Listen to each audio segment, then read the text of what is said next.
Hello viewers, আমের season চলে এসেছে। আর কিছুদিন পরেই হয়তো আমরা পাকা পাকা আম খেতে পারবো। তো কিভাবে কীটনাশকবিহীন আম আমরা খেতে পারি সেটাই আজকে আমি আপনাদেরকে আমার ভিডিওতে দেখাবো। পোকামাকড়ের হাত থেকে আমকে রক্ষার একটি অর্গানিক পদ্ধতি হলো ইয়েলো স্টিক পদ্ধতি। ভিডিওতে আপনারা দেখতে পাচ্ছেন একটি ইয়েলো কালারের স্টিক, যেখানে পোকামাকড় এসে আটকে গেছে। এই পদ্ধতিতে কীটনাশক প্রয়োগ ছাড়াই আমকে পোকামাকড়ের হাত থেকে রক্ষা করা যায়, আর আমরা পেতে পারি কীটনাশক মুক্ত আম।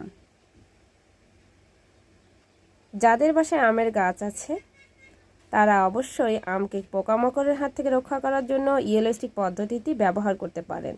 তাহলে অবশ্যই আমরা বাসায় অরিজিনাল কীটনাশক মুক্ত আম খেতে পারবো।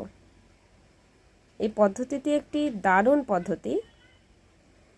সবাইকে ধন্যবাদ।